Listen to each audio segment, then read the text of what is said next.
तो बीजेपी की राष्ट्रीय कार्यकारिणी की बैठक आज होने जा रही है, दूसरा दिन और आखिरी दिन है। तो आज पीएम मोदी बैठक को संबोधित करेंगे और विधानसभा चुनाव के लिए पार्टी कार्यकर्ताओं को जीत का मंत्र देंगे। दोपहर 3 बजे के बाद पीएम मोदी बीजेपी राष्ट्रीय कार्यकारिणी की बैठक को संबोधित करेंगे। तो वहीं बैठक में आर्थिक प्रस्ताव भी पारित होगा। हालांकि बैठक में अभी तक बीजेपी राष्ट्रीय अध्यक्ष जेपी नड्डा के कार्यकाल को बढ़ाने पर कोई चर्चा नहीं हुई है।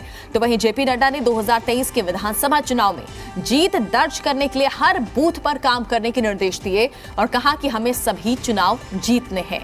बता दें कि हरियाणा के मुख्यमंत्री मनोहर लाल, प्रदेश बीजेपी अध्यक्ष ओम प्रकाश धनखड़ आज दूसरे दिन भी कार्यकारिणी की बैठक में मौजूद रहेंगे।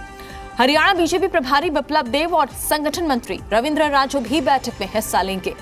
बीजेपी शासित तमाम राज्यों के मुख्यमंत्री, प्रदेश अध्यक्ष भी बैठक में मौजूद रहेंगे। ज्यादा जानकारी के लिए दिल्ली से जी मीडिया संवाददाता रविंद्र कुमार हमारे साथ जुड़ चुके हैं। रविंद्र, आज बीजेपी राष्ट्रीय कार्यकारिणी की बैठक का दूसरा दिन है। सबसे अहम बात यह कि प्रधानमंत्री जिस तरह से इस बैठक में हिस्सा लेने के लिए कल पहुंचे थे, एक मेगा रोड शो का आयोजन किया था और आज देखिए वो जीत का मंत्र देने वाले हैं। देखिए, आज समापन होगा, आज आखिरी दिन है। 10 बजे ये बैठक शुरू होगी और प्रधानमंत्री नरेंद्र मोदी का मार्गदर्शन भाषण के साथ इसका समापन होगा लगभग 4 बजे करीब। लेकिन महत्वपूर्ण होगा कि प्रधानमंत्री की नसीहत, संदेश, जो हिदायत होगा, जैसे कि कल भी उन्होंने कहा था कि बजट के बारे में लोगों को जानकारी होनी चाहिए, चाहे आम बजट हो या फिर राज्यों के बजट हो।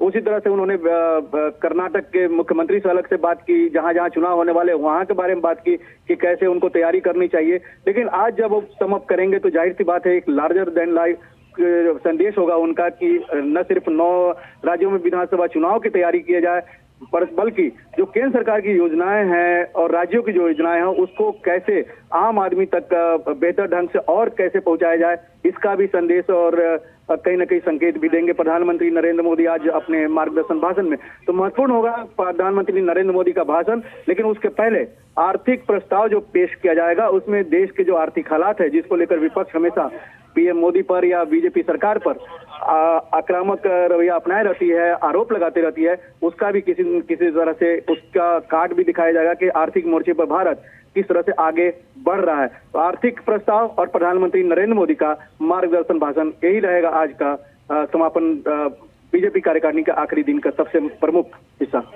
बिल्कुल, देखिए, और ये साल जो रहने वाला है बेहद महत्वपूर्ण साल 2023, 9 विधानसभा चुनाव होने 9 अलग अलग राज्यों में, और इसको लेकर देखिए जेपी नड्डा की तरफ से बात कही गई कि हर जो चुनाव है वो जीतना है। बिल्कुल, आप देखिए कि 2014 के बाद से ही बीजेपी का लक्ष्य रहा है कि चाहे वो लोकल स्तर का चुनाव हो या फिर लोकसभा का चुनाव हो, इन सब में उसी तरह से जान लगानी है, उसी तरह से जोर लगानी है, उसी तरह से तैयारी करनी है जिसमें कोई कमी न रह जाए। और जैसा कल जेपी नड्डा ने भी कहा कि 9 राज्यों में जो विधानसभा चुनाव होने वाले, जहां अपनी सरकार है उसको और मजबूत किया जाए, जनता के बीच में और बेहतर ढंग से पहुंचे जाए, और जहां अपनी सरकार नहीं है वहां मजबूती से लड़ाई लड़ी जाए, लेकिन लक्ष्य हो 9 राज्यों में चुनाव हर हाल में जीतना। और इसी की रणनीति कहीं न कहीं ये 2 दिन की कार्यकारिणी में बनाई जा रही है। चलिए, बहुत बहुत शुक्रिया तमाम जानकारी के लिए।